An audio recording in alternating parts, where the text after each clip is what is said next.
My name's Ryan Holland. I'm one of the developers at the RMS Center, and today we're going to cover a couple things in our training.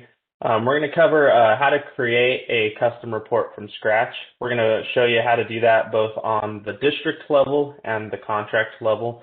And so if you're not familiar with fast reports, don't worry, we'll still cover some of the basics on how to create reports and what that looks like.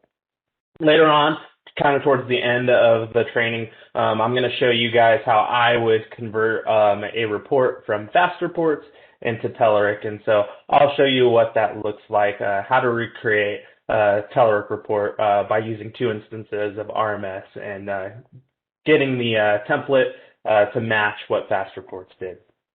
So let's go ahead and just jump right in. Custom reports are accessible through the district library. Custom reports can only be created by government users. Custom reports, when creating custom reports, there's really two main modules that you'll be working in. The very first one is this custom reports module right here. When you first click on this module, you'll actually be able to see a list of all the custom report templates that live inside your district. This contains both the fast report templates and Telerik templates. I'll show you in just a second. They're actually separated right now. That way you can run two instances at a time, compare both fast reports and Telerik, and then that way you can also recreate those fast report templates into the Telerik report designer. The other module that you'll be working with custom reports is this query definitions module. And this is a very, very helpful module if you've never used it. What this module allows you to do is you can actually write your own SQL statement to run against our database, and you can actually pull data from your district. And so really, really handy tool that we have here that's available for you. So some of our custom reports actually run on these query definitions, specifically the summary or district reports. They can use custom queries. And this is really, really helpful tool. That way you can get the data sets that you want exactly. One thing to note here is that any query definitions that you've written for fast reports, you won't have to write over for Telerik. So the custom queries that you use in fast reports will actually work for Telerik. I'll show you an example of what that looks like. And I'm going to show you a fast report that uses a query definition, and we'll create a Telerik version that's going to use the same query definition. So let's go ahead and jump into this custom reports module. So right off the bat here, you can see a list of all the fast report custom report templates. There's nothing of Telerik just yet. Like I said, they're both separated. That way you can run them both side by side. That way nothing's mixing. We do the same thing in both the contract reports area and summary reports area. Both of the report types are separated. To go to the Telerik templates for custom reports, all you have to do is click on this button that says UAT Designer. And a pop-up is going to appear. If you just click OK on that, you're going to see a new data grid. And this data grid actually includes the Telerik custom reports. So again, nothing of fast reports is here. They're both completely separated. That way you can run both instances at the same time, and you can create those reports without any confusion of, am I in fast reports or am I in Telerik? So let's go ahead and add a new custom report template. So I'm just going to click the add button right here.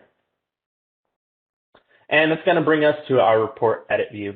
And our report edit view looks pretty similar to what fast report has initially. It does do a couple different things, and I'll note those things as we kind of go through the screen. So right off the bat, at the top, we have our report title. You can enter in whatever you want your report to be displayed as that title. You have an author text box here. Right below that, we have a drop-down selection for our report type. Your report type determines where your contract, or sorry, not your contract, where your custom report will be placed. So when you actually create a custom report, it'll actually be accessible through either the contract reports module or the summary reports module, depending on what report type that you select here. If you select the contract report type, you'll actually be able to go inside a contract, go into the contract reports. And then there's actually another blue tile that says UAT. That's to get to the Telerik version of the reports. If you click on that, then you'll actually be able to see this report in that list of reports. So make sure that when you're working with Telerik custom reports that you click on that extra blue tile to switch over to the Telerik reports grid. That way you can see the custom reports. Another thing to note about this report type is that this actually now affects this area here, which is the required collections. When you click this button right here, you'll actually see a lookup of the collections that are available for you for your data set to use within your custom report. And so by changing between these two report types, it actually affects, it will filter out the collections that are available for you for that specific report type. So we have some contract-specific collections, and then we also have some district-specific collections. One other thing to note with the report type is that for district collections, that also includes the custom queries that I was talking about earlier. You can only use custom queries for a district-level report, so just keep that in mind while you're designing your reports. One of the biggest differences that we have between Telerik and Fast Reports is actually this report type here.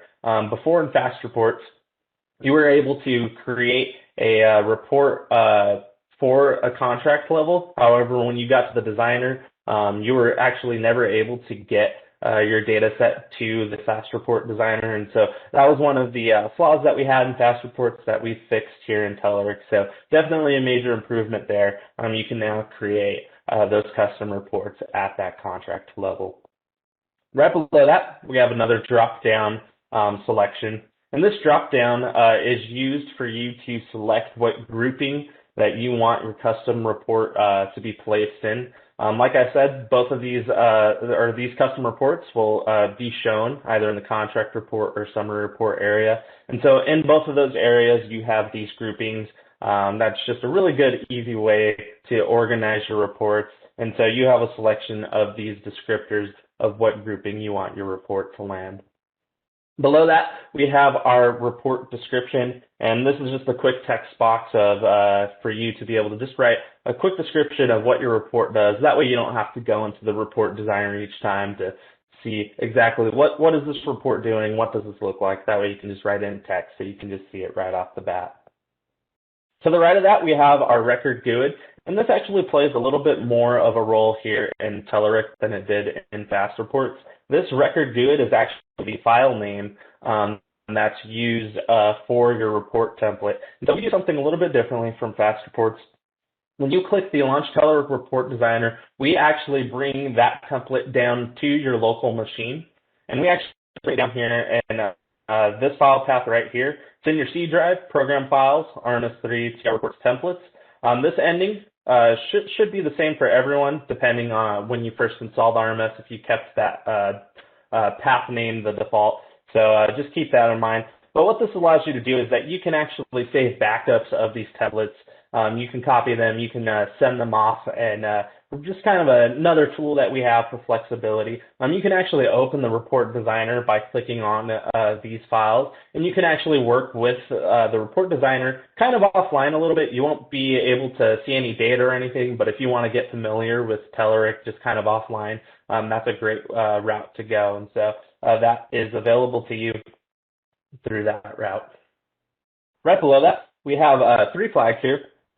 And these 3 flags just determine how that report's going to look like on that contract report screen or on that summary report screen. So by default, every time that you add a new custom report, these flags are always checked. You always have it marked under construction. And what that means is that while that's marked, you'll actually see a label attached to the report in the contract report screen or summary report screen that tells you that this report is still under construction.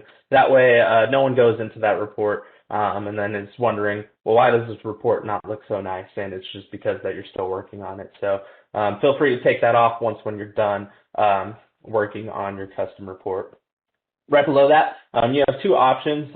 You can display your custom reports either in government mode or contractor mode, or you can select both checkboxes.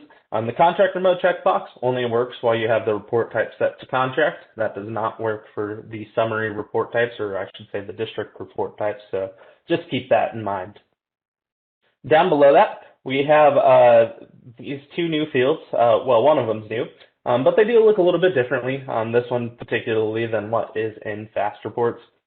And what we've added here is this is a field that you can actually run your data against when you're building a contract custom report. In this case, we're going to actually start off by building a custom contract report. So what I'm going to do is I'm going to select a contract that I want to run my data against while I'm designing my report.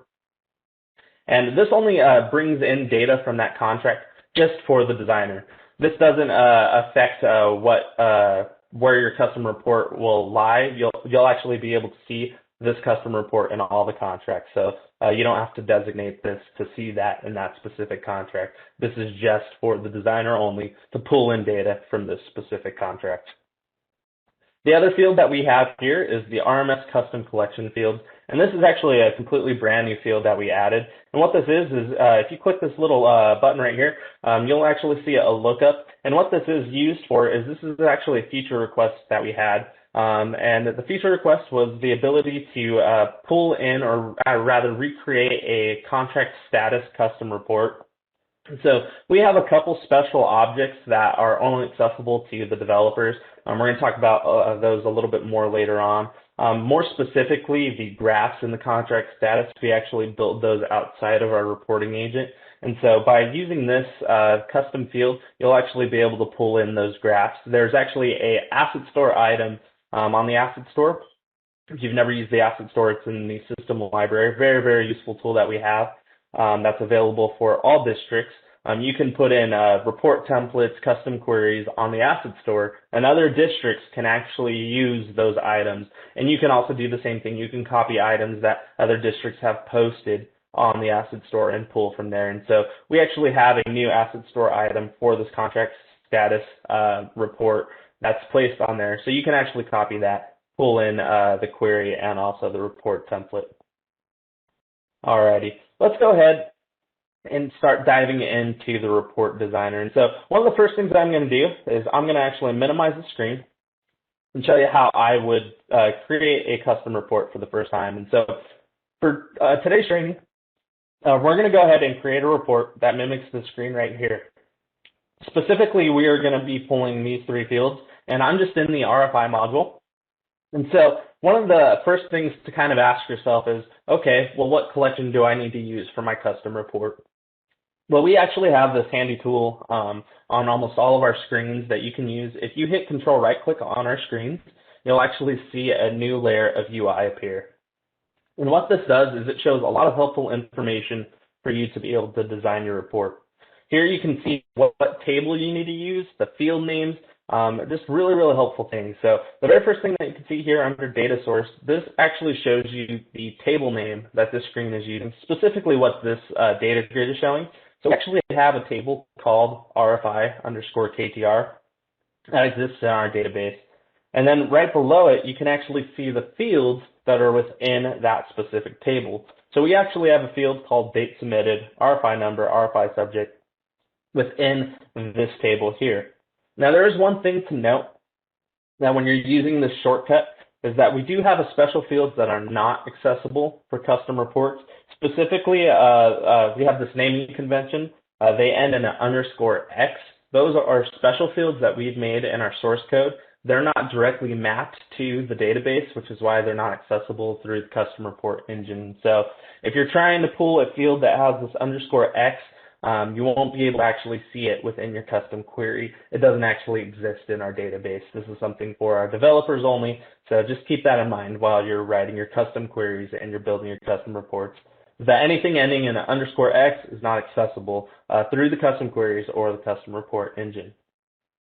So now that I know what table I'm going to use, which is this RFI_KTR, I can now go to my required collections here, click add, and then just find that table name. And so now I'm ready to jump into the report designer. Oh, let me talk about these three buttons first. I did skip over them. So the first button that we have here is Launch Telerik Report Designer. And this actually just launches the Telerik Report Designer. There's no need to install the Telerik Report Designer. We include that in our release. So there's no need to go to Telerik and install that. That's all included for you. Right below that, we actually have an option to copy a report from any of our templates that we've made here at the RMS Center. So you can actually go in and copy any of the report that you want. Now note that this selection is actually based off of the report type that you have. So right now I can only see the contract Telework reports. If I switch it to district, you can see the district ones. It is important to note, oh, I'm sorry, that's not true. That's for the collections only. You can actually see the district ones.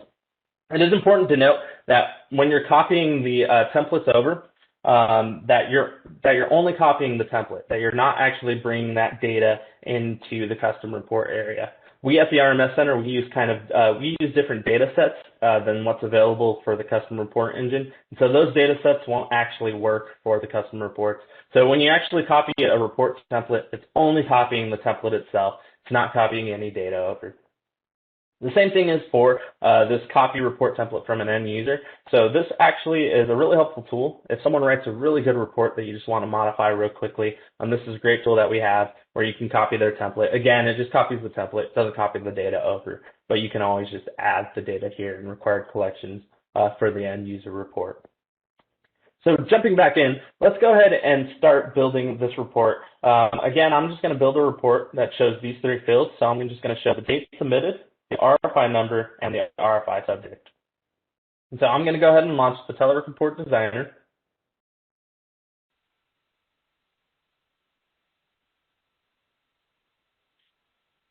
So every time that you launch the Telerik Report Designer for the first time, if you're making a fresh custom report, you'll actually pull in this boiler-based template of what a custom report looks like.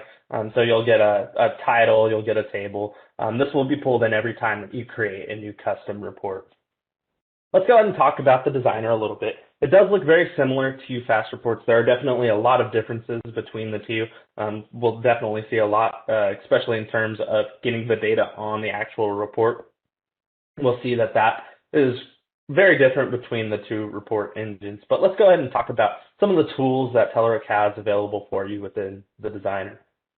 So at the top here, we have our toolbar, and this toolbar actually changes depending on what tab that you have selected up here. Underneath the Home tab, you can see that we have a lot of formatting options. We have a lot of tools that are similar to kind of word processor. You have some layout options where you can bring objects forward, you can center things. And then you have some border options here. We're going to actually use some of these tools later down in the training today, but very, very handy tools. Right below that, you have your canvas area, and this is where you can interact with your report objects. You can move objects, you can resize them, you can change the text of the objects. This is where you'll be designing what your report actually looks like. And so very, very handy tool for visualizing what that report's going to look like. To the right of that, we have our Data Explorer, and this shows you the data sets within the data source that's available to you to use within Telerik. And so you can see we have that collection that I added. And then we also have another object. We'll talk more about this in just a second, but every time that you launch the Telerik Report Designer, depending on the report type that you have, this object will be added. If it's the contract level, you'll get this RMS_contract. If it's a district, the object will change. And what this is used for, it's used for a header. We'll actually run through this in just a second. Right below that, we have another tab on this panel for the Report Explorer. And the Report Explorer is a really, really handy tool. To interact with your report objects, you'll actually be able to see all the report objects that are on this canvas screen. So if you actually select the objects here, you can kind of see that it's changing and it's highlighting different objects here on the canvas. And so this is a great tool to find objects that you need real quickly, or to really organize your report in a helpful way, especially if you have a bug or anything within those reports. Right below that, we have our properties window. And this shows you the properties that are on the report objects that you have selected. So this panel actually changes depending on your selection here. So if I select this, you can see I have this text box selected, and I can now see the properties that that text box object has. And so you can change things like style. They have some behavior options. You can do some bindings. We'll talk more about those. Very, very handy tools. And depending on the report object, different report objects have more properties, some have less. will determine what you see here in this panel. And you can also even select the properties of the overall template itself if you wanted to change the page size or anything like that. I'll actually show you how to change a report from portrait to landscape later on. All right, to the left of that, you can actually see what data sources are on this specific template. For this template, you can see that we only have one data source, which is our RMS underscore data source. Again, you can see our data sets within this data source. You can see our collection that we added and that object that's added by default.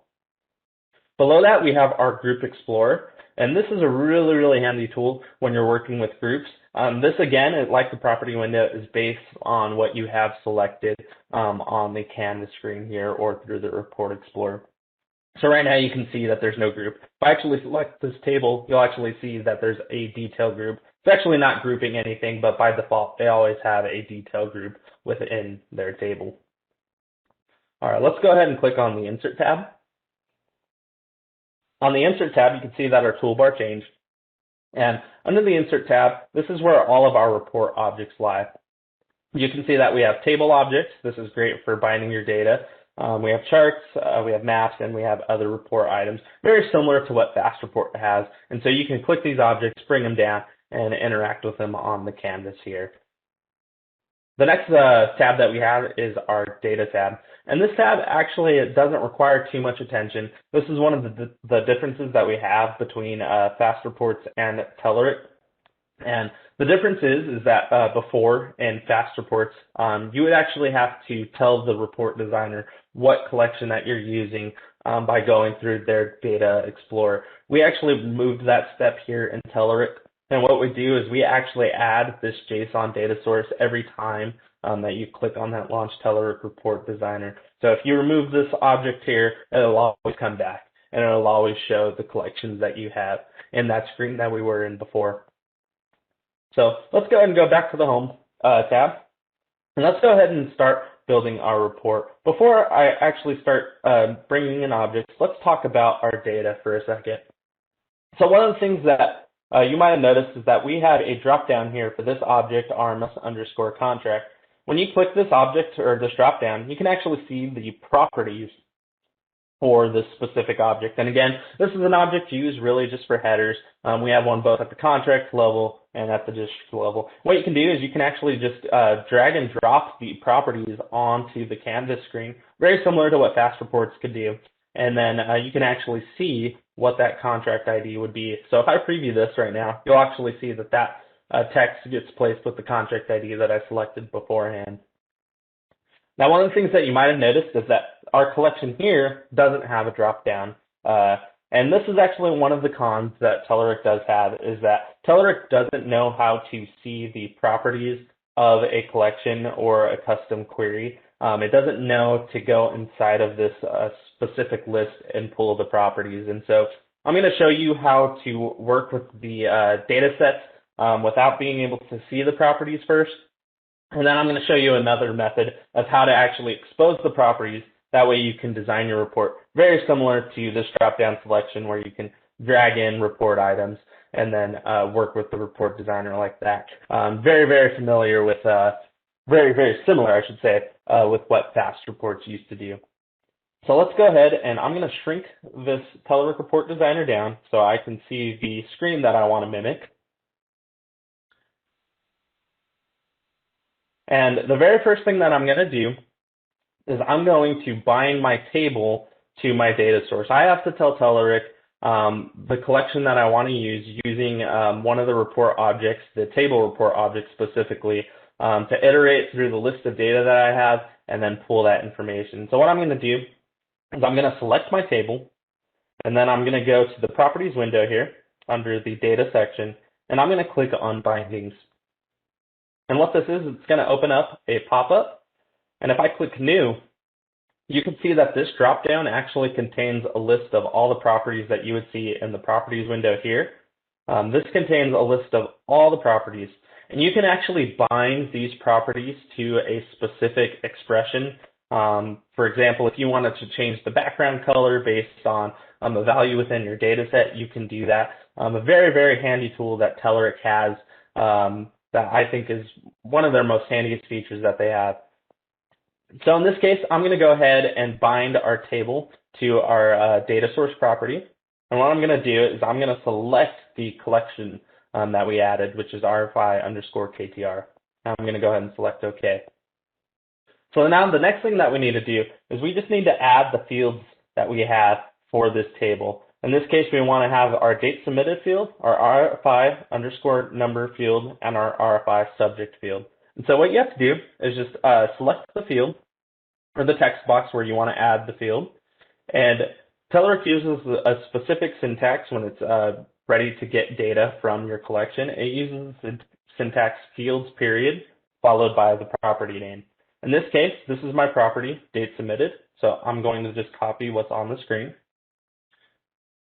Just a little side note that Telerik is case sensitive. So anything that you see here within our collections will always be lowercase. If you create a custom query and you do it all in uppercase, you'll still have to match that. So if you write a query and it's all uppercase, make sure that you use uppercase. If it's all lowercase, make sure you use lowercase. Let's go ahead and add our other fields, RFI number. And then the last one, which is our RFI subject.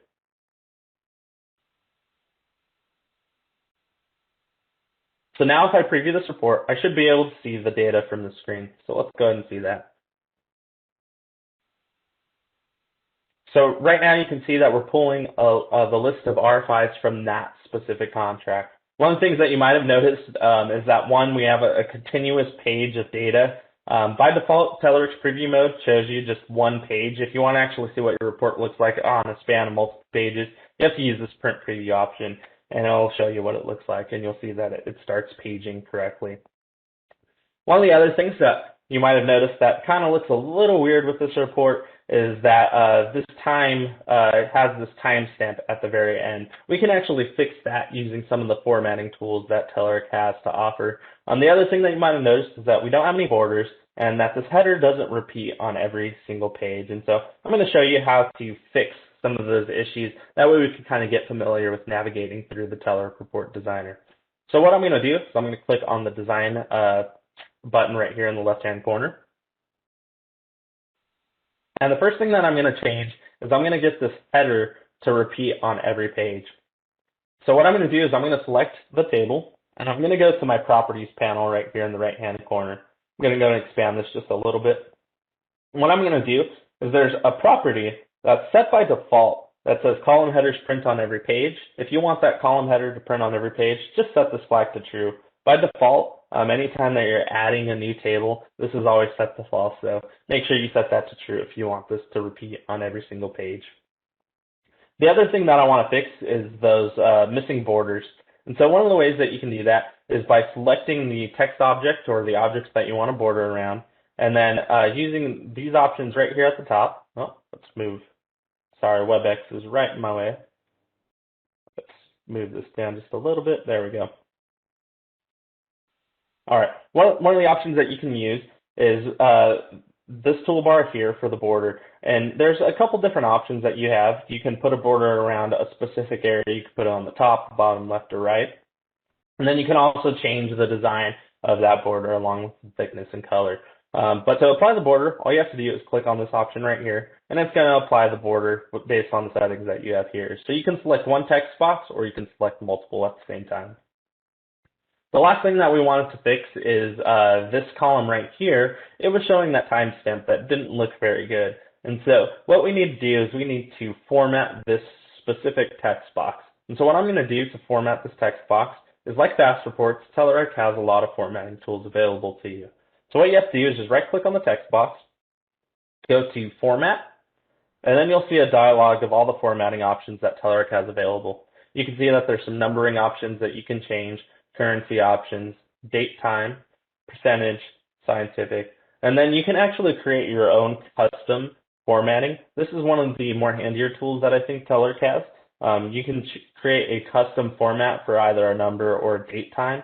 And one of the reasons why I think this is very helpful is that you can actually see a preview of what your format looks like. Let's say I wanted a date time format that always ended with 2 Ds. You can see what that preview looks like now using this formatting tool. In this case, I'm just going to use their default that they have. I'm going to just use this date time without the timestamps. Now when I select OK, I should be able to preview this report, and those issues should be fixed. And so here, you can see our headers now repeating on multiple pages, our borders in, and now our date is no longer showing that timestamp. All right.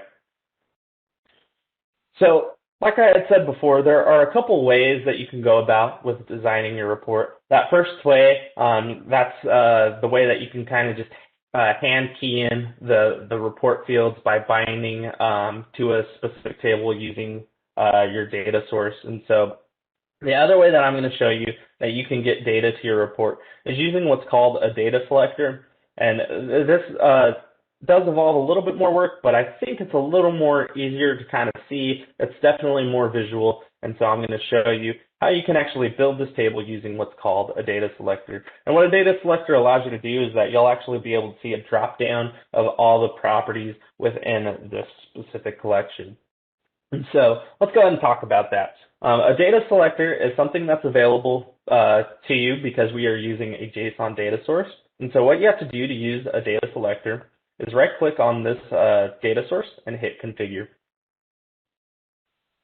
And what I'm going to do is, in order to use the data selector, there's a specific syntax that JSON uses, that's $, followed by the collection name. In this case, you can see my collection name right here, RFI_KTR. And what this is going to do is this is going to tell Telerik to go inside the scope of this collection here that I'm passing in. That way you can see the properties that are within here. And what that's going to do is you actually won't be able to see anything outside of that scope. So when I actually click finish, I won't be able to see this object RMS_contract.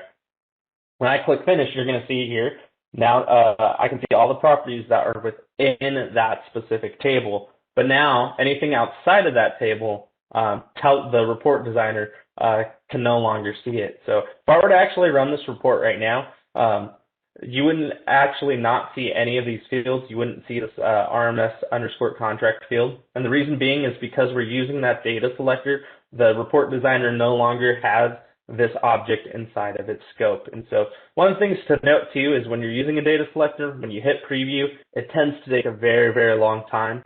So what I recommend is to design your report using the data selector, then to remove it, and then preview your report and use your report that way. It's just a little more efficient, I found. So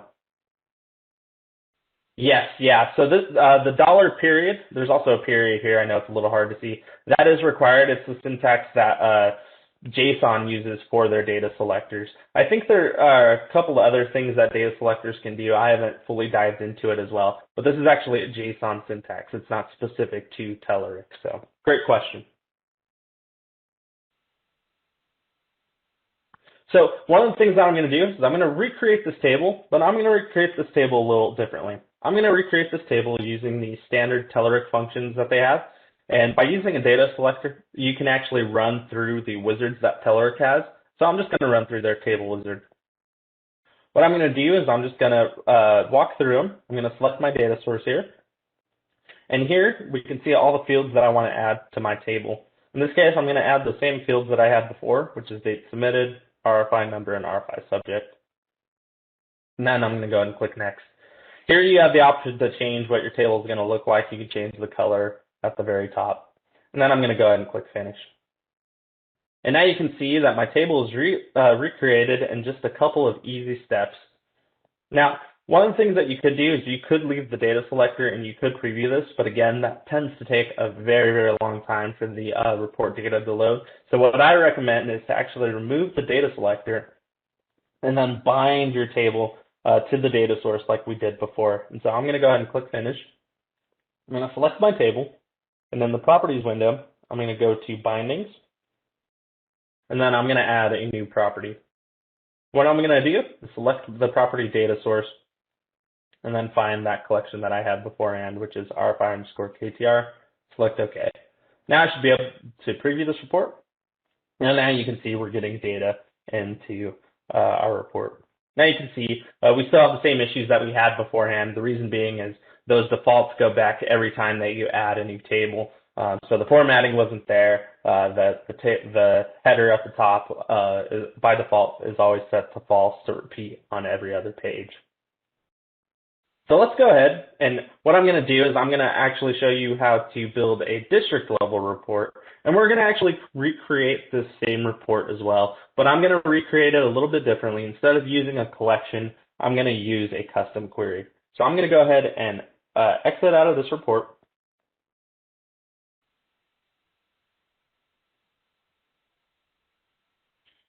And what I'm going to do is I'm going to go to the custom queries area. I'm going to build a custom query that just pulls these three fields. So I'm going to go to query definitions. And then I'm going to click add. I'm going to give my query a name.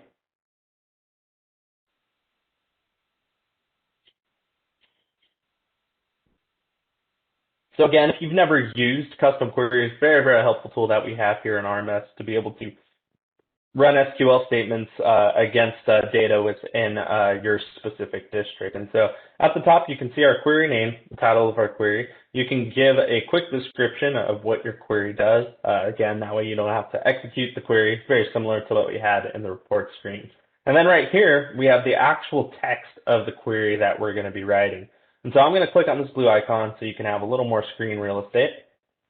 What I'm going to do is I'm going to actually copy in a query that I had prepared right before this. And so I'm going to go ahead and walk through this query and tell you what this is doing. And so I have a simple select statement here. And what it's doing is it's pulling from this table RFI underscore KTR, which is the table that I have right here. And what I'm doing is I'm requesting these three fields specifically: date submitted, RFI number, and RFI subject. I have a couple joins as well. I have this join on offices. That way I can filter out by office, so I'm not pulling RFIs for the whole district. That way I can filter out just to a specific district. And you can see that I have this where clause here using the office ID. The last constraint that I have here is row number. And this is just for the training purposes. This is just going to return 150 rows or less of what's pulled from this select statement. This is just so that the report will load really fast. That way I'm not pulling all the RFIs from this specific district. The other thing that you might have noticed if you're familiar with SQL is that this right here is not standard SQL. This is actually a convention that we have here at the RMS Center. We have the ability for you to be able to add parameters using the syntax by following a colon with the parameter ID. So if I click OK, you can actually see what this looks like.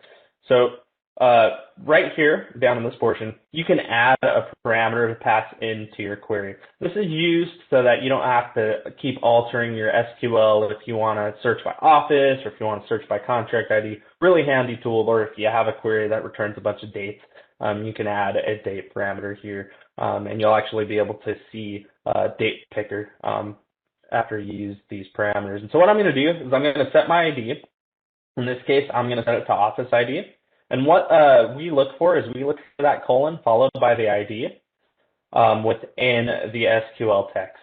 And so I'm going to go ahead and give this a title.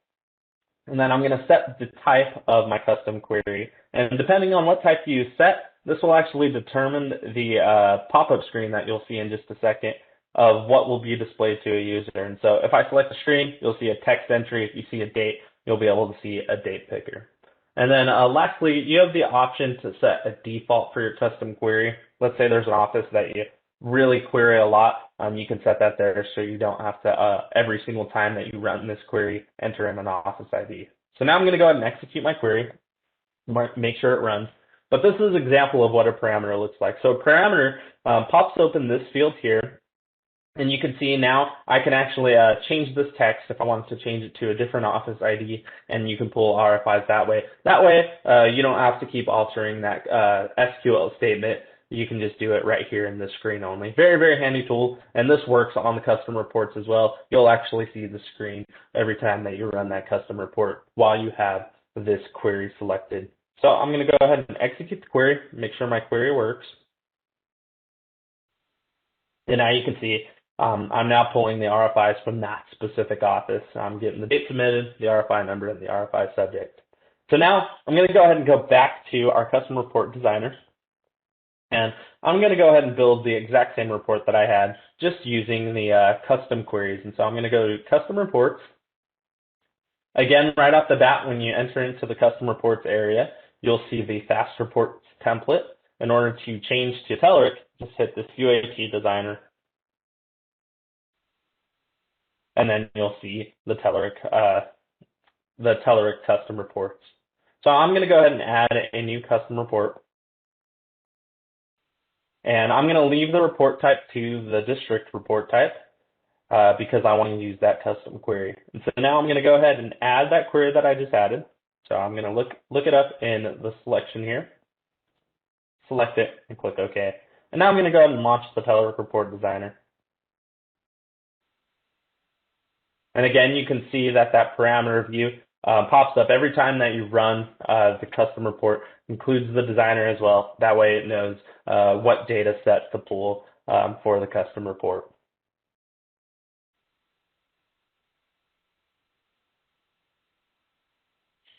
Alrighty. So very quickly, I'm going to go ahead and build this report. I'm going to use that first example that I had before, where I just keyed it in the fields. And so I'm going to select my table. I'm going to go to the Properties window, and I'm going to select Bindings. Again, Bindings is a really, really helpful tool. This shows you all the properties that you have within that report object, and then you can bind it to some sort of expression. In this case, I'm using the property data source, and I'm going to bind it to the expression right here, which is our collection. And so I'm going to go ahead and select OK. I'm going to minimize the screen so I can see my fields that I want.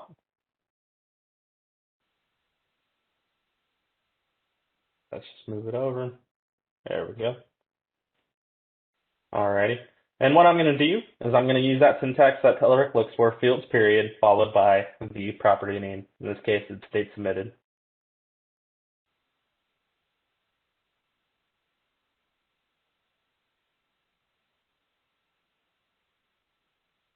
All right, now let's go ahead and preview our report. Oh, one of the things that I did wrong was I actually lowercased my fields here. In my custom query, if you remembered, I actually uppercased them, so I actually have to uppercase these in order for my data to show. So let's go ahead and fix that real quickly.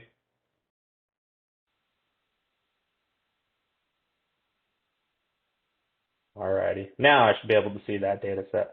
And there you go. Now you can see that we're now pulling all of the RFIs for that specific office. And so just a quick example of what it looks like to build both a contract level custom report from scratch and then a district one. And so again, when you're building these, what I recommend to do is find a screen that you want to pull that data from. Use that shortcut that we have, control right click. That way you can see that UI layer like this here. That way you can see what table you need, what fields you need, and then start building either if you're using contract, use that collection or start building your query in that way. So the next thing that I'm going to show you is I'm going to actually show you what I would do when I need to convert a Fast Reports template to a Telerik report. And so what I'm going to do is I'm going to go to the Fast Report Designer. So I'm going to close out of this. And I'm going to run both of the designers side by side.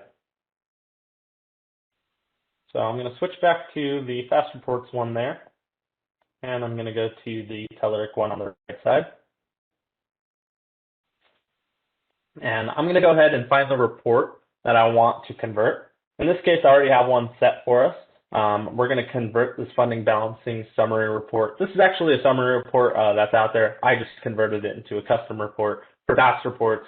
And I'm going to show you how I'm going to turn this from Fast Reports into Telerik. And so here you can see we're using this custom query funding balance summary. I'm going to go ahead and actually show you that query real quickly. Let's go to query definitions. And again, like I said, custom queries that you build for Fast Reports will work for Telerik. This is a really good example of that.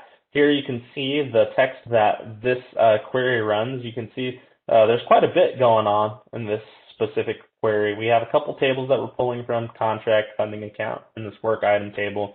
And then we have a lot of constraints here in our where clause. And so again, when you're building these reports, I know it can seem overwhelming, but one of the hardest parts is definitely, I think, is writing these custom queries and you will be able to use the same queries from Fast Reports into Telerik. And so definitely a great option there. So let's go ahead and go back to the report area for Telerik.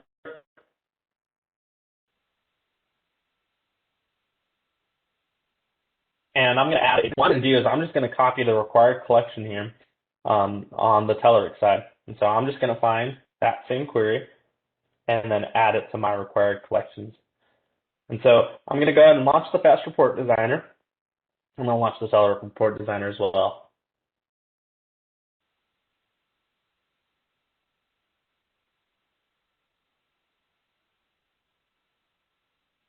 So I'm going to go ahead and minimize this, and I'm going to show you the designer first.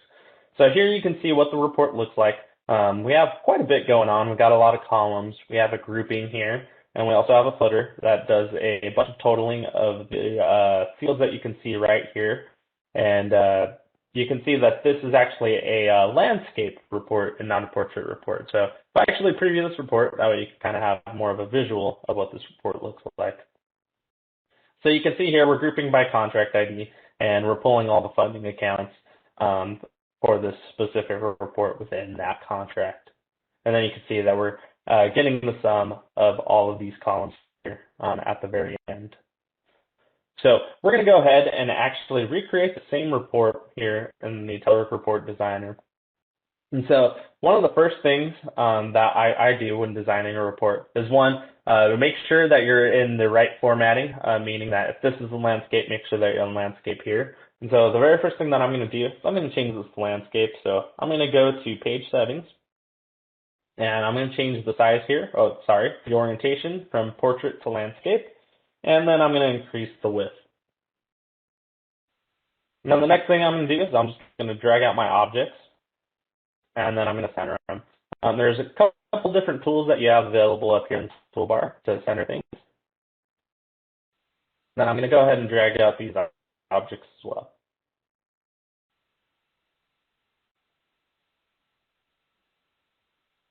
Alrighty. All right. The next thing I'm going to do is generally what I start out with when building reports, or in this case converting from Fast Reports, is I would actually start with the headers and then move down into the detail of the data and then go to the groupers, to the groupings. Definitely is a preference thing. I find groupings to be a little more on the harder side, so I generally save those for last, but definitely a preference thing. So what I'm going to do is I'm going to add my header here, and you can see we're using two rows for our header. So you can add another row by right-clicking on the text box within the table, and you can select Insert Row, and then you can insert that row right above it. So what I'm going to do is I'm going to expand it just a little bit. No, it doesn't look exactly like Fast Reports, but that's just for the sake that we can kind of see it. I know things are a little squished. This definitely works best if you use two monitors. Definitely recommended when converting these reports. And so what I'm going to do is I'm literally just going to copy the text from Fast Reports into Telerik. And so I'm just clicking on the text box here in Fast Reports. I'm hitting Control A to select everything in that text box, then C for copy, and then I'm going back to Telerik and hitting Control V for paste. And so I'm just going to do that for all of our column headers here.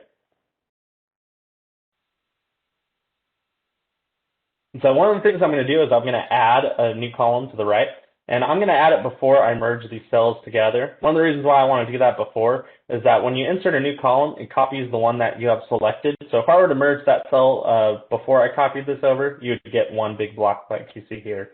So let's go ahead and merge this cell to match what Fast Reports has. So I'm going to select my two text boxes, right-click, and I'm going to merge those cells together. Now I'm going to go ahead and paste my value there. I'm going to go ahead and add a couple more columns. And again, I'm just copying and pasting the headers from Fast Reports into Telerik.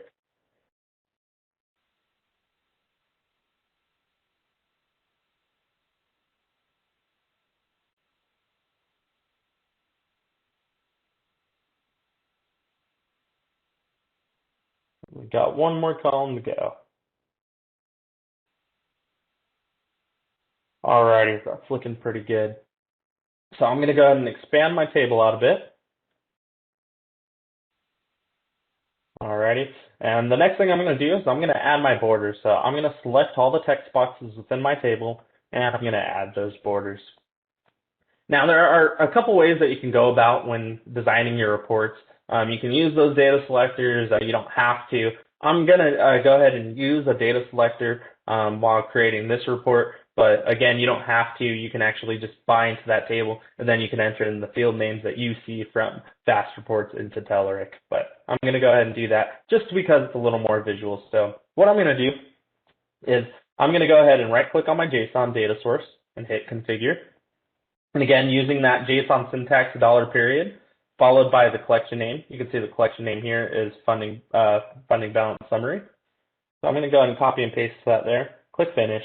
And now you can see that my data explorer is now changed. I can see now the properties within that custom query.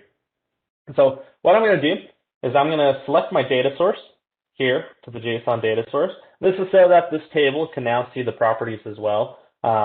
Table objects are a little bit different than most objects. You have to tell the report designer what data set that you want to use. That way you can see the fields within inside of it. And so now that I have that selected, what I'm going to do is I'm going to go ahead and run both of these side by side. And I'm going to start with the very first field that I have here. And I'm going to go ahead and select this to see what fields that I have here. I'm going to go ahead and right click on this text box and hit expression. And now I can kind of see a pop-up window, very similar to what you see here in Fast Reports. And we have some similar functions that Fast Reports has. We have some function tools that Telerik has to offer. We'll run through a couple of those in just a second. But I'm going to click on the Fields tab here in the tree. And I'm just going to select these fields that I have here in Fast Reports. And so I'm just going to find the fund account number. And it is one thing to note is that when you're using two fields in Telerik, two expressions, you have to actually tell Telerik that you're going to use two. It generally expects one, and so it uses the syntax equals fields period. What you have to do is you have to actually wrap it in these curly braces. That way you're telling Telerik, I'm using two expressions. So the next thing I'm going to do is just select this one, and you don't need the equals when you're using these curly braces. Telerik will automatically know that this is an expression. You can use it if you want to, but you can also remove it. Telerik doesn't complain either way. One thing to note is that when you're using multiple expressions in a single text box, if you right-click and format something in Telerik, that format actually won't take effect while there's two expressions. Telerik won't know what to do for that formatting, especially if you're putting a string value in there with a integer, right? Telerik doesn't know what to do, and so we'll have to actually specifically tell Telerik how to format that. I'll show you what that looks like in just a second. So I'm going to go ahead and select OK, and then I'm going to move on to my next field. Again, I'm just going to copy the same fields over. When you're using two expressions, again, make sure that you use that syntax with the curly braces that Telerik is looking for.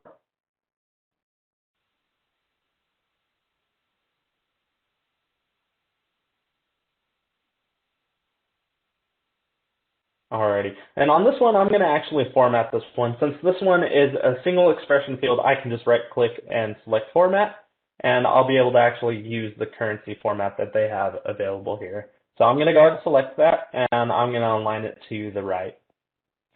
Now, the next expression that I'm going to use is a little bit special because we actually want to use that same formatting in the currency format, but we're using two expressions in this text box. And so I'm going to show you how Telerik handles that. And so I'm going to first add my two fields here.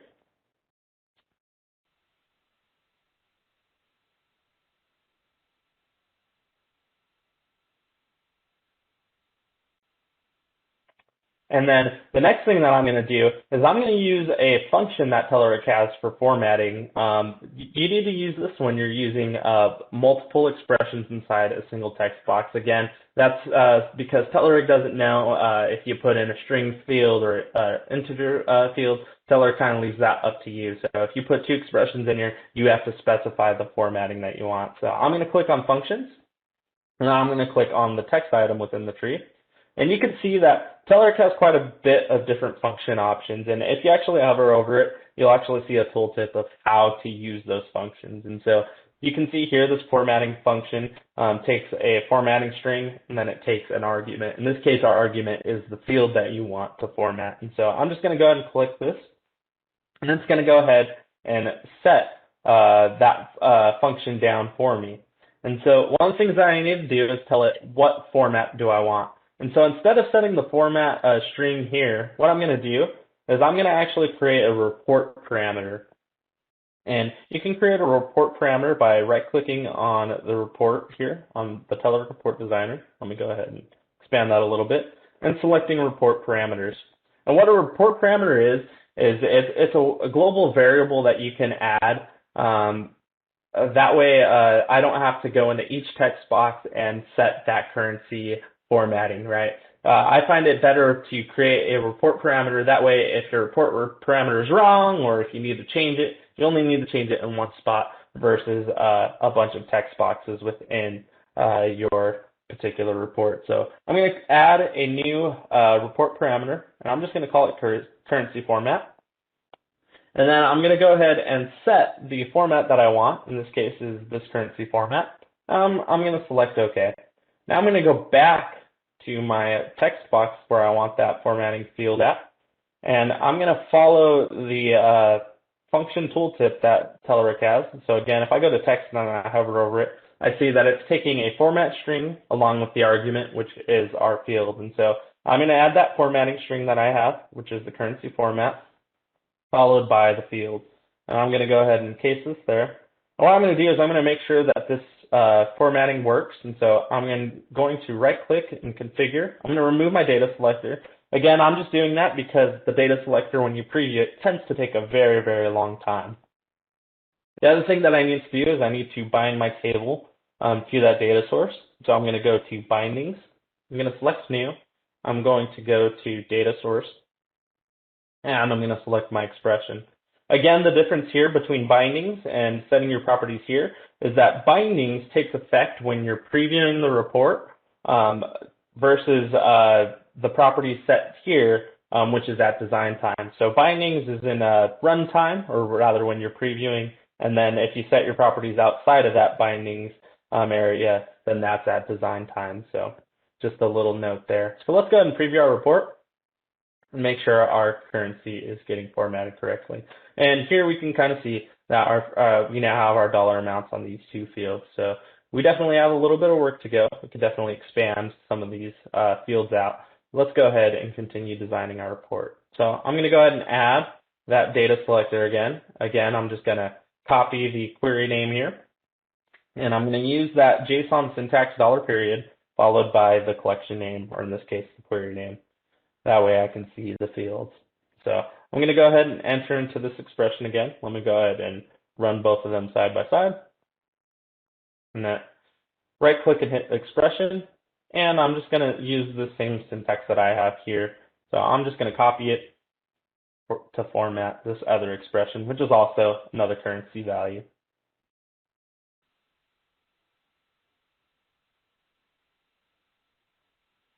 Alrighty, let's go ahead and move to the next field here. And I'm going to do the same thing here. Actually, all of these columns here are all currency values, and you can see that they're both double expressions within a single text box. So we'll actually have to use that same formatting function that Telerik has. And so what I did right now is I had actually copied that field that I had beforehand. What I'm going to do is I'm just going to copy and paste it and just change the field name here to match what's in Fast Reports. And so you can hand key it, or you can select your fields here. I'm just going to go ahead and select them here. And I'm going to do that for all the fields. So let's go ahead and scroll over.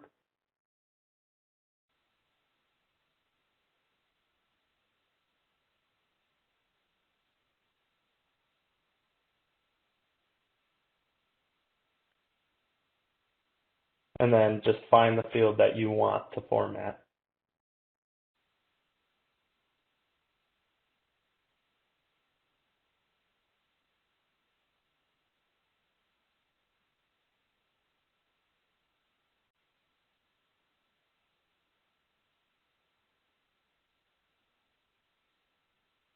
And we're almost there. I think we have 2 more columns to go.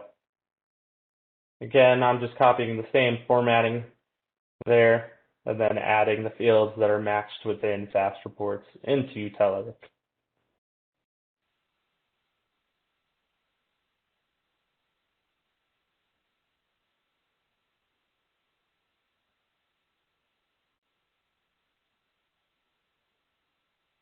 Oh, we only got 1 more left. Here we go.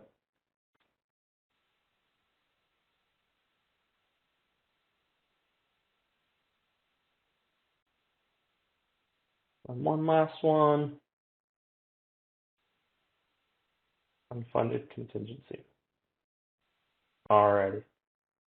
Now let's go ahead and expand this. I'm going to go ahead and align all of these fields to the right. And I'm going to go ahead and expand this description just a little bit, shrink this down a tad on all of these. Let's go ahead and move that there. It should be okay. All right, let's go ahead and remove our data selector and make sure that all of our fields are okay. So I'm going to go ahead and preview the report. And here you can see we're getting all of our funding accounts with our currency amounts. So one of the next things that we need to add is our grouping that we have here in Fast Reports. Let's go ahead and take a look at that. There we go. All right, here in Fast Reports, you can see that we have this grouping here by contract ID, and we changed the color here to, this is actually called the corn silk color. And we also have this footer grouping here with all of the totals. So let's go ahead and add those 2 things. Let's start with the grouping header. So I'm going to go to Fast Reports. And in the table, I'm going to right click and I'm going to go to Add Group. And I'm going to add a parent row group right here. And you can actually add this based on an expression. In this case, I'm going to add it based on the expression of the contract ID.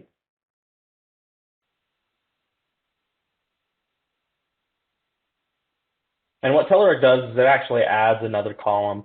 What I do is I generally just delete this column, right click and select delete columns. You'll see a pop-up, delete columns and associated groups or delete columns only. If you select this one right here, you'll actually remove the group that you just added. So make sure you select delete columns only if you just want the column gone. So now I'm going to go ahead and resize my report. And I'm going to insert my group text. And what I'm going to do is I'm going to add a new row for that. So I'm going to right click on the table, go to insert row. And now I'm going to make sure that I add that row outside of the current group.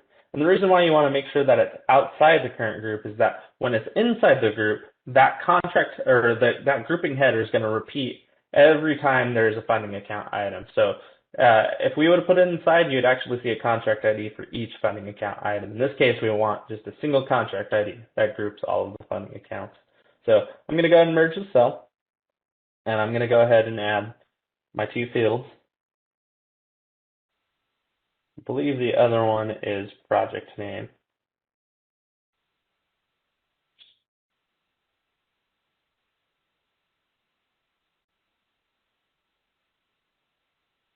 Expand this just a tad.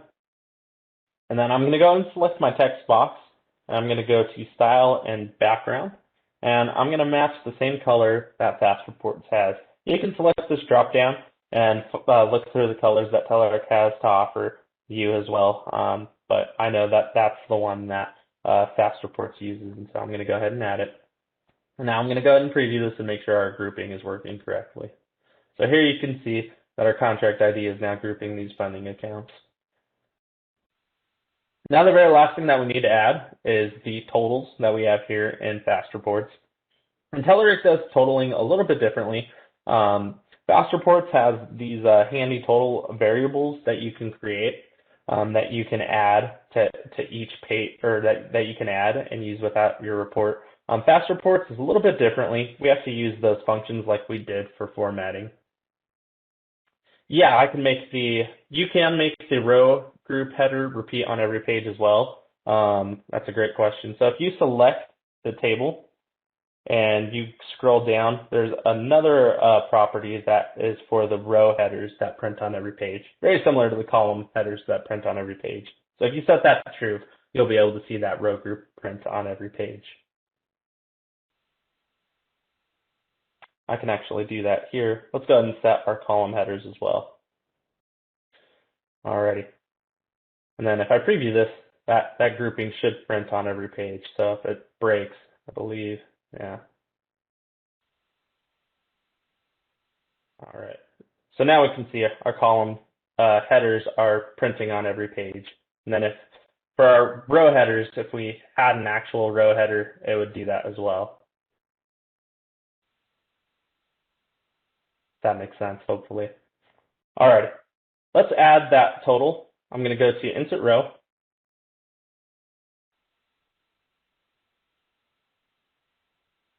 So the row header, if you right-click and insert a new group, there's actually an option to add the header there. Let's go to Add a Group, Parent Group. You can see here there's an option to add the header there. That's what it'll add to each page when you have that option selected. I can run through this after and see if we can get an example. I think I kind of know where you're headed towards that. That way I don't mess this current report up, but that's a great question. But yeah, it's actually looking for what Telerik adds, because this has the header. If you don't have that checked on, then that won't repeat on every page. So, but let's go ahead and add the totals down here at the bottom. So again, make sure it's outside the group unless you want it to repeat for each one. And what I'm going to do is I'm going to merge these cells, match it like fast reports, and I'm going to set this to the right. And what I'm going to do is, because I'm just totaling these fields at the top, I'm just going to copy and paste them.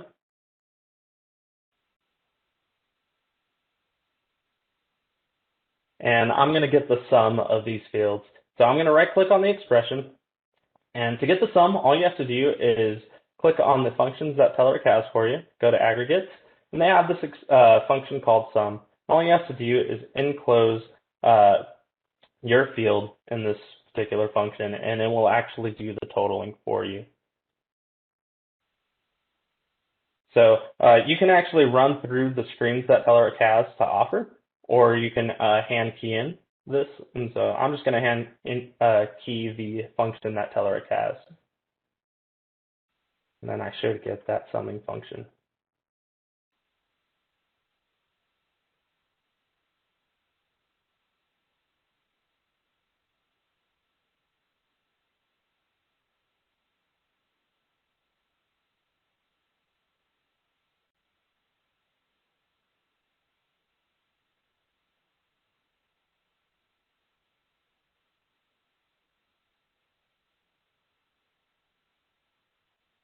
Alrighty, so now I should be able to preview this, and then it should match pretty closely to what Fast Reports has.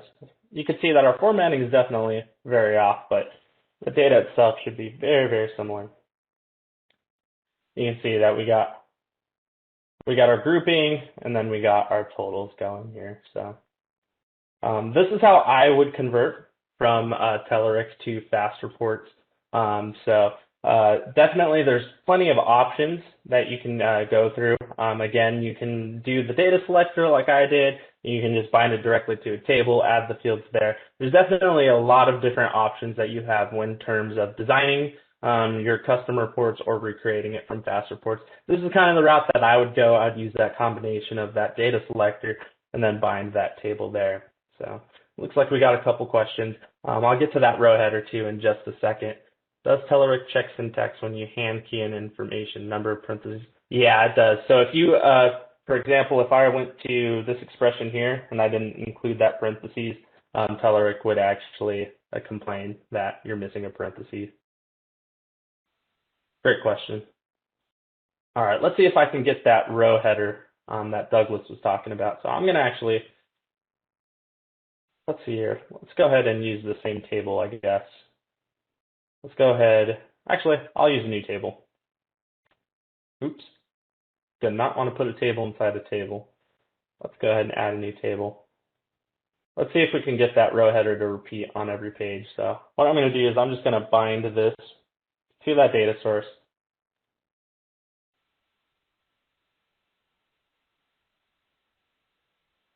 And I'm going to go ahead and insert a new row group, parent group. I'm going to make sure I add that header now. And I'm going to set it as the contract ID.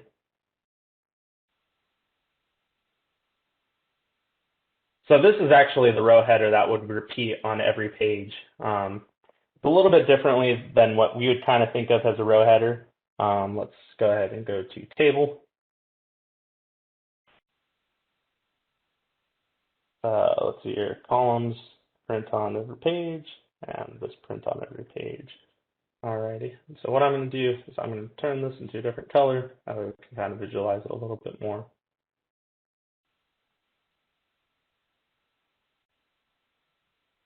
So actually, let me show you what it looks like without that property on, without the row group property on. So let's say this is false. Preview. Let me get my borders into.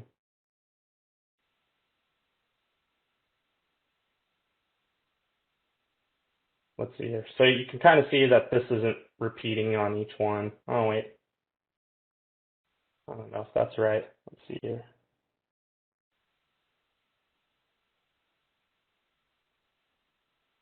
Oh, still not repeating. Interesting. Yeah, we might have to look into that one a little bit more, Douglas.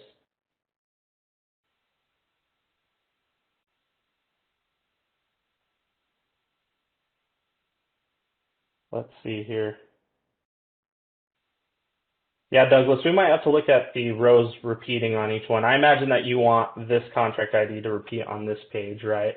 I don't know if that's part of kind of how you want the row header to repeat. Gotcha. Is that what you're looking for? Like this header right here to repeat on this page? Yes, just the group header. Okay. Yeah. Gotcha. Yeah. Thanks. Yeah, of course. Group header repeat. Great question, though. Yeah, like I said, groups are tricky. They're very, very tricky. I think they're probably one of the most trickiest objects that Telerik has. But with that, I'm going to go ahead and open up the room. If you guys have any questions, feel free to throw them in the chat, or if you want, you can unmute yourself and we can walk through something. But yeah.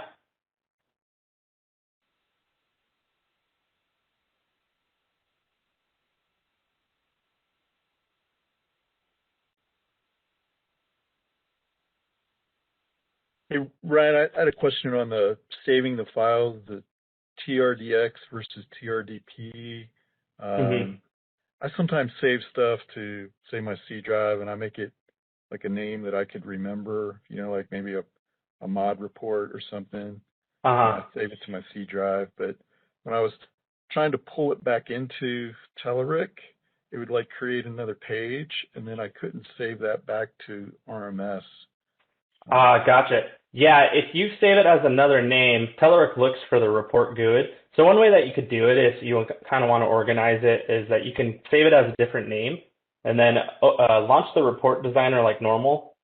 And then what I would do is I would go find that other report object, like, I don't know, let's say this one. Oh, that was a bad one. Let's see here. Let me just create a new one real quick.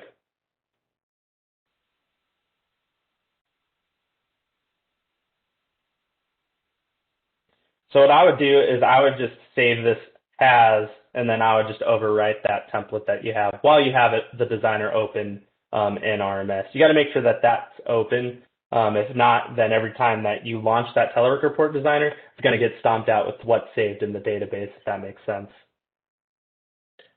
Yeah, so let's say I saved it to another name somewhere else, and then whatever I was working on, I just messed it up entirely, but I knew I had a good copy somewhere else. If I bring that good copy back in, I can't like save over this, or it seemed like to me. Yeah, so the way that you would have to save over it is that you have to make sure that you open it first through here. So let's say I wanted to save that with that new report. I just go to Launch Telerik Designer.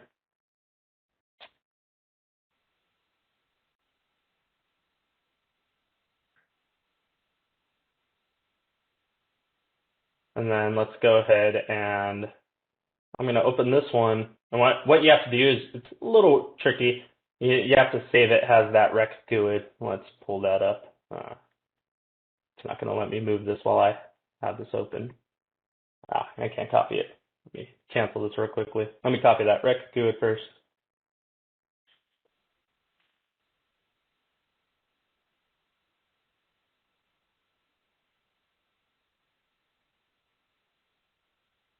Oh, I think I see what you're doing now. Yeah, it's not very intuitive right off the bat. Yeah, it's because we saved that copy from RMS, the one that you're currently working on. So So I open my good one, I save it back to the yeah, TRDX file, and then I reopen that one. yeah, I think you got it. Does it have to be TRDX or is TRDP okay? So I haven't used TRDP too much. I have noticed though that TRDX generally runs a little bit better. I think you should be able to use the TRDP as well. I think the difference is that TRDP is a little more compressed, but TRDX is a little quicker. So I think you should be able to save either or. Let me see Okay. here.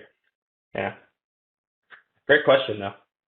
Fast Reports had a behavior setting for duplicates you could hide or show. Is there an equivalent in Telerik? I think there's a unique expression that they have. Let me see here. I think this might be similar to kind of that. Let me go to expression, functions. I think they have a distinct function. I'm not sure if that would kind of get you, let's see here, where you want. Might be in text.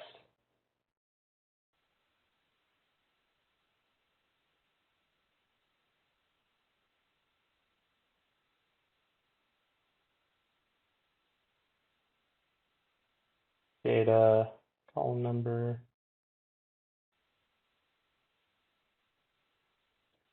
I thought there was a distinct function here.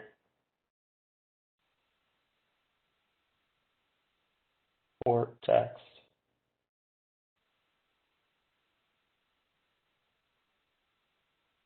Utility. Yeah, I'm not seeing one. I could have sworn there was one here that did have a distinct function.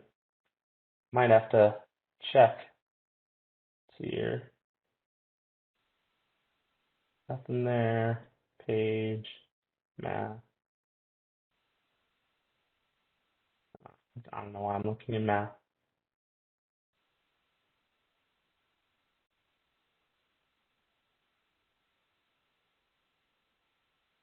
Yeah, I guess there's not a distinct function that they have. Maybe it's here in the properties window. Maybe I was looking at fast reports when I kind of remember it.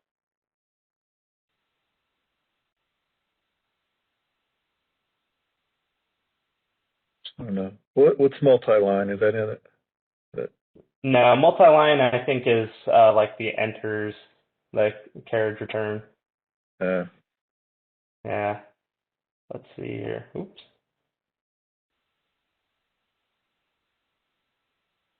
Maybe in conditional formatting.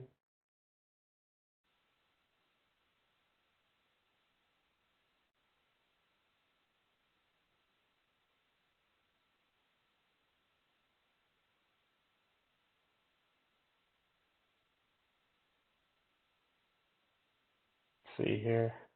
Trying to think of where else it could possibly be. Yeah, again, I could be thinking of fast reports. You, you do get them mixed up a little bit as you start going.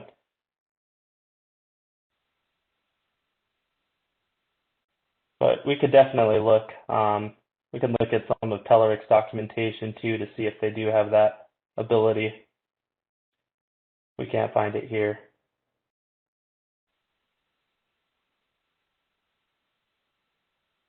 Yeah, we'll probably have to look on their website, see if they do have something like that. I could have sworn I saw something before, but I can't remember right off the tip of my head.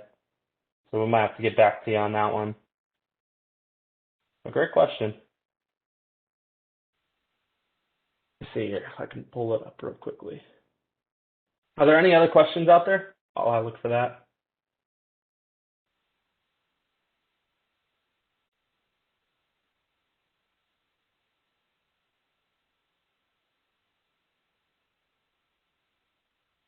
feel free to unmute yourself or put it out in the chat.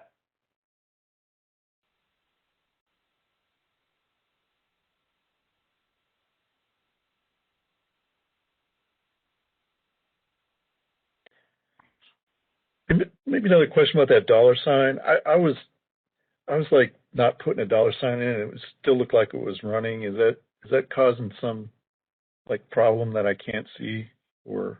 Not that I know of. That's just the syntax that I pulled from JSON. It's like a JSON thing to go inside of a list, but Telerik takes it at you don't see any initial problems. I don't see a problem with using it. So Okay. I did find the all distinct values. I actually haven't used this personally, so I'm not sure if this would work to get the non duplicate values, but this might be the route to go. So this is under functions and aggregates. Okay, I can give it a try. Yeah.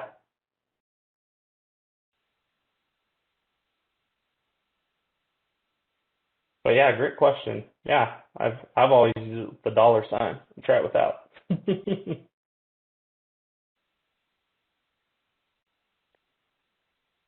Oh yeah, it does work.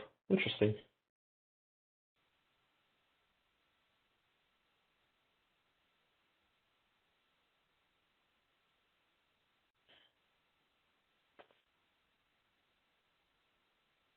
Yeah, that is one way that you can go too, I guess, is you can get distinct values in your query. But this is on the report side, James, but that would definitely be a route to go to get non-duplicate values, is to do it in your query if you're doing a district level report. Alrighty, I'm not seeing any more questions. I'll hand it off to Carrie, unless anyone else has more questions.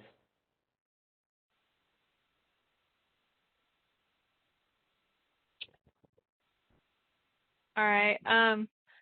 It doesn't look like there's any additional questions in the chat, and I haven't heard anybody come off mute and ask anything. So if there's not any other questions, I appreciate everybody's time dialing in. Ryan, great job. Thank you for presenting the training. If y'all think of any questions after this, feel free to send an email and ask, and we'll try to get you the answer as soon as possible. But other than that, I don't have anything else, and I will give you back the rest of your day. Thank you, everybody.